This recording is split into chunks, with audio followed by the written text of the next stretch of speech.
There's something deeply disturbing about the idea that the future might reach us before its time, that signs of what's to come could manifest in the present, like echoes of a tragedy not yet written. During my years investigating unexplained reports, I've consistently encountered people who claim to have received warnings, fragments of knowledge they shouldn't possess, visions of events that haven't yet occurred. Today, I'm sharing two cases that still haunt me, two respected professionals, people of science, who stumbled upon impossible evidence about humanity's destiny.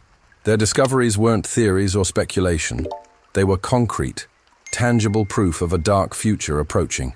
The first account comes from a renowned anthropologist who, during a routine excavation, found something that challenged everything we know about time and evolution. The second, from a botanist who discovered that nature has its own warning systems, and that perhaps it's too late to understand them. Both cases were documented in their own words, in interviews I conducted separately. Both carry the weight of terrible knowledge that no one should possess.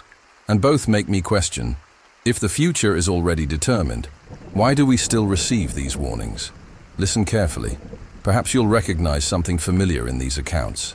Perhaps you too have felt these signs and simply didn't know how to interpret them in time. Story 1. The Anthropologist. And the Bones from the Future. Account of Dr. Marcus Thompson, 52 years old, forensic anthropologist. You're not going to believe what I'm about to tell you. I'm still struggling to accept it myself. I've been an anthropologist for almost 30 years, excavated archaeological sites on 4 continents. I thought I'd seen everything. I was wrong. It all started last March, during an emergency excavation in Montana. A mining company had found skeletal remains during the expansion of a copper mine and called us in to assess whether they were of archaeological importance. Routine work happens more often than you'd imagine. I arrived at the site on a gray Thursday. Just me and 2 graduate students from the university. The first thing that caught my attention was where the bones were found. They were in a sediment layer that, according to stratigraphy, should be no more than 200 years old. Nothing unusual, probably an old pioneer or Native American burial ground. But when I began examining the bones, something was wrong, completely wrong. First, the state of preservation. They were too pristine for the apparent age of the sediment. Second, the coloration. They had a grayish tone I'd never seen before. It looked like they'd been exposed to some kind of intense radiation. It was like seeing an X-ray, but the bones were physical, solid, right there in front of me. But what really disturbed me were the bone modifications. Take the main skull, an adult male, judging by size and characteristics. The cranial vault was 30% larger than the current human average. The eye sockets were disproportionately large, and there were strange grooves in the temporal bones, as if the brain had forcibly expanded against the skull. It was as if intelligence itself had physically remodeled the bone structure. The long bones showed signs of dwarfism, but it wasn't common dwarfism. It was as if the body had begun compressing itself, conserving space. The spinal column showed severe curvature, but not pathological. It was like an evolutionary adaptation for an environment with low ceilings, confined spaces. And then I found the ribs. Each rib had small uniform perforations, as if they'd been pierced by something. These weren't wounds. They were permanent bone modifications, as if the body had developed openings to breathe differently, filter something from the air. The openings were perfectly symmetrical, as if they'd evolved over generations. I took everything to the university lab. I ran every test possible: carbon-14, DNA analysis, mass spectrometry, potassium-argon dating. The results made no sense whatsoever. Carbon-14 came back negative, completely negative, as if the bones were newer than the test's reference point, as if they were from the future. Impossible, obviously, but tests don't lie. I redid it 3 times. Same result. The DNA was even more disturbing. It was human, yes, but with sequences that don't exist in the current genome. They were like evolutions, adaptations. The genetic code showed specific modifications to resist high levels of radiation, process oxygen more efficiently, and something my molecular biology colleagues called coding for accelerated cellular regeneration. It was like the DNA was an updated version of human software. But what made me question my sanity was the uranium-lead dating we did on minerals attached to the bones. According to that analysis, the bones were from 300 years in the future. 300 years in the future. For weeks, I tried to find a rational explanation. Lab error, contamination, anything. I repeated all the tests, hired independent labs in Chicago, New York, even one in Germany. All reached the same impossible result. That's when I started having the dreams. They weren't ordinary dreams. They were like memories. Memories of someone living in a destroyed world. Cities buried under volcanic ash, unbreathable air, people living in underground tunnels that stretched for miles. And these people had exactly the bone modifications I'd found. In the most vivid dream, I was in one of these underground cities. The ceiling was low, explaining the spinal curvature. The air was dense, toxic, explaining the respiratory openings in the ribs. Light was scarce, explaining the enormous eyes. People had those compressed bodies and breathed through small openings in their chests, like human gills. A woman approached me. She had ritual scars on her face and those huge eyes, adapted to darkness, and said something that still gives me chills. You had the signs, all the signs. Why didn't you listen? Why did you choose the surface when you knew it would die? I woke up in a cold sweat, with the taste of ash in my mouth. The next day I went to the library to research geological predictions for the coming centuries. What I found chilled my blood. All the most pessimistic climate models pointed to the same scenario. Massive volcanic activity starting in 2080, drastic atmospheric changes, and the need for underground adaptation for survival. The bone modifications I'd found weren't random. They were specific evolutionary adaptations for that future environment. It was as if evolution had accelerated, preparing humanity for an underground world. I tried to publish my research. I was ridiculed by the academic community. They called it fraud, fantasy, a midlife crisis. I lost my position at the university. My colleagues avoid me. My own wife started questioning my sanity. But I know what I saw. I know what I found. And worst of all, 2 weeks ago, I started feeling strange pains in my spine, as if it were curving on its own. Yesterday, I noticed my eyes are becoming more sensitive to daylight. I wear sunglasses even on cloudy days. My wife says I'm breathing differently in my sleep, as if I'm trying to filter the air. This morning, looking in the mirror, I noticed small marks on my ribs, marks that weren't there before. Could it be that those who find signs of the future are destined to live it first? Could it be that we're chosen to be the first to adapt? Have you ever felt that you know something you shouldn't know? Have you ever had the absolute certainty that the future is already written, and you're just witnesses waiting for it to arrive? Dr. Marcus's words have haunted me since our interview. The idea that the future could physically manifest in the present challenges everything we understand about causality. But what if it weren't just bones carrying these temporal messages? What if nature itself had developed a warning system for imminent disasters? A system we're learning to decipher too late? Story 2. The Botanist and the Flower of Apocalypse. Account of Dr. Sarah Mitchell, 47 years old, botanist and environmental researcher. My name is Sarah, and for 20 years I studied flowering patterns in rare plants of the Pacific Northwest. I always believed plants were reactive organisms. They responded to environment, seasons, chemical changes in soil. I never imagined they could be prophetic. Everything changed when I found the Chronos Mortalis. No, that's not the real scientific name. It's what I started calling it after I understood what it really does. The real name is too technical, and honestly, I prefer not to disclose it, for reasons that will become clear. I discovered the first specimen last September in a private reserve in Northern California. I was conducting a survey of endangered species when I saw something that shouldn't have been there. A plant I'd never seen before, growing alone in a clearing.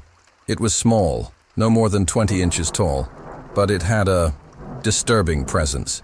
The leaves were an almost black green, with veins that pulsed subtly, like vessels carrying blood. And in the center, a closed flower bud, completely black, as if it absorbed all the light around it. The first thing that caught my attention was the silence. In a forest that normally teems with life, birds, insects, small mammals, There was a circle of absolute silence around the plant. It was as if other organisms knew they should stay away. I photographed everything, collected soil samples, made standard notes. When I returned to the lab, I tried to identify the species.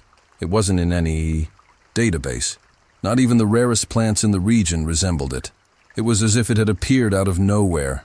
I decided to cultivate it in a controlled greenhouse to observe its development. For 3 weeks, nothing happened. The plant remained exactly the same, motionless, as if waiting for something. It didn't grow a millimeter. The leaves didn't change. It was as if it were in suspended animation. Until one dawn in October it bloomed. I was working late when I smelled something strange coming from the greenhouse.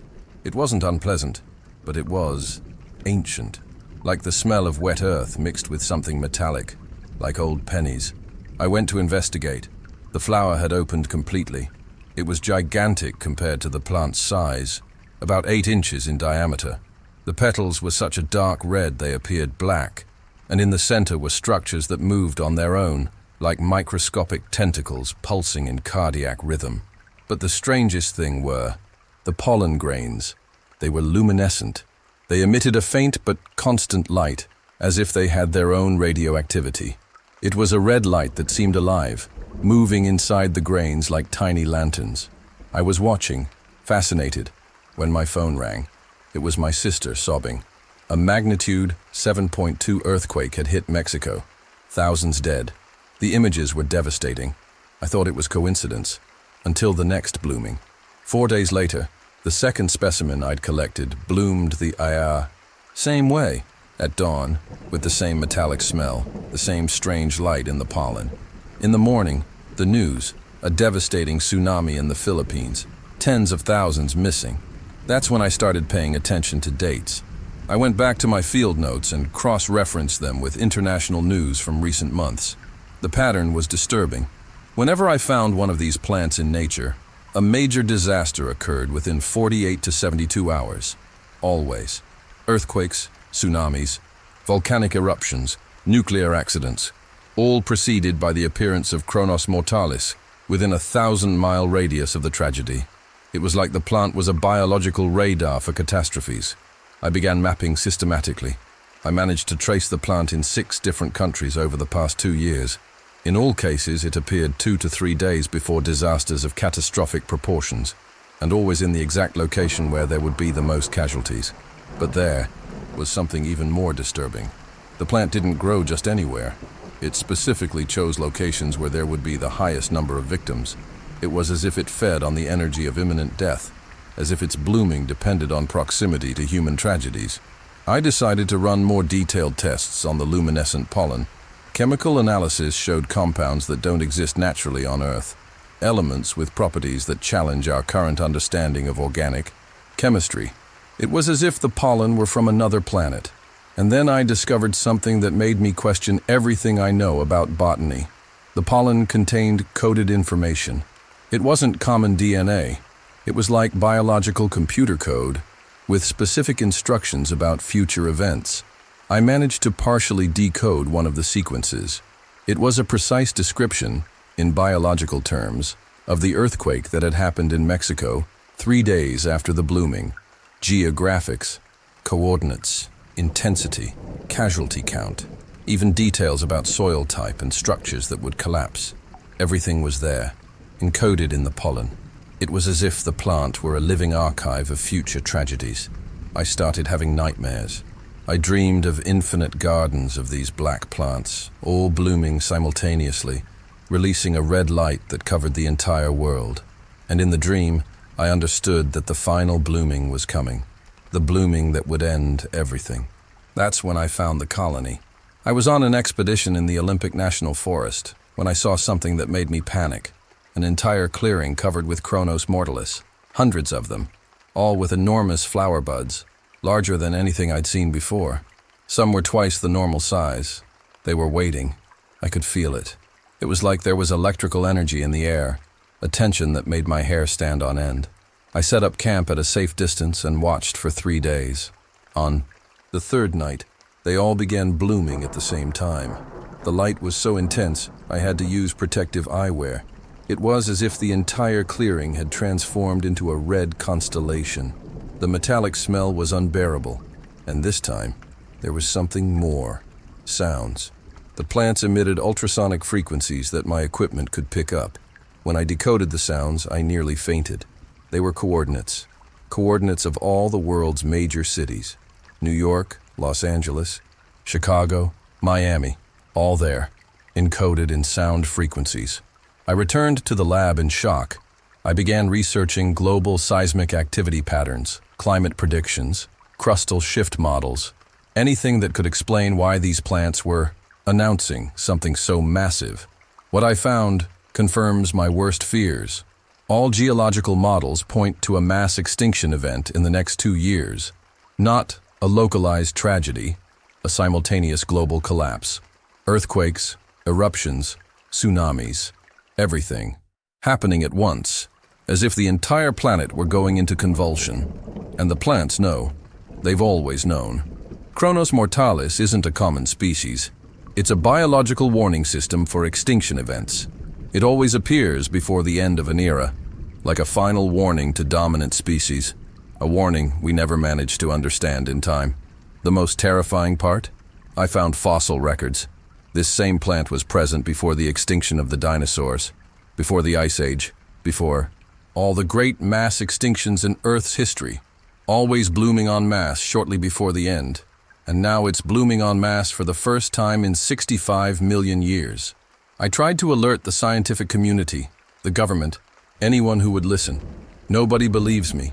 They say it's pseudoscience, that plants can't predict the future, that I'm suffering from post-traumatic stress. But I know what I saw, and I know what's coming. Yesterday, my 15-year-old daughter called me from school, panicking. She said there was a strange plant growing in the school garden, a plant with almost black leaves and a flower bud that looked alive, that pulsed like a heart. When I arrived and saw Chronos mortalis growing 10 feet from the playground, I knew time had run out. I knew my own daughter was being marked by the end. The final blooming will begin soon, and this time, there will be no survivors to study the fossils. Have you noticed plants growing in places where they shouldn't be? Have you felt that nature is trying to warn us of something terrible we can't comprehend? 2 impossible discoveries. 2 respected scientists who encountered evidence of a future they'd rather not know. Dr. Marcus found the bones of our descendants, adapted for a devastated world. Dr. Sarah discovered that nature itself has a warning system for mass extinctions, and that this system is active now. What disturbs me most about these cases isn't just the discoveries themselves, but the pattern connecting both stories. The 2 researchers didn't just find evidence of the future, they became part of it. Dr. Marcus reported physical changes in his own body, adaptations that exactly mirror the bone modifications he discovered. Dr. Sarah found the prophetic plants growing ever closer to her personal life, as if she herself were a catalyst for the final blooming. During my investigation, I discovered something I didn't mention to either of them. Exactly 6 months ago, I began documenting similar reports around the world. They always follow the same pattern. Scientists, researchers, and academics finding physical evidence of future events, and subsequently beginning to manifest signs that they're transforming to fit that future. A geologist in Iceland found crystals that could only form during extreme volcanic activity, crystals dating 50 years into the future. 2 weeks later, he began showing abnormal resistance to high temperatures.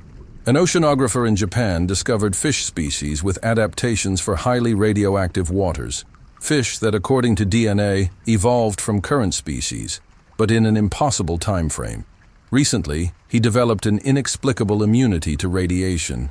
All of them became somehow unwilling ambassadors of the future they discovered. But today, while compiling these accounts, I made a discovery that completely chilled me. Checking the records from the labs that analyzed both Dr. Marcus's bones and Dr. Sarah's pollen, I found something disturbing. Both samples were dated to the exact same period in the future, not nearby years, the same year, the same month, as if both phenomena were connected to a single specific catastrophic event still to come. And there's one last discovery I'd prefer not to share, but you need to know. Yesterday, while walking through the park near my office, I found something that shouldn't have been there. A small plant with black leaves growing beside grayish bone fragments buried in a layer of earth that seemed to have been recently disturbed. The plant had a flower bud. The bones showed familiar perforations in the ribs. It seems the future is no longer waiting to manifest. It's coming to us. Have you ever felt that you're living on borrowed time?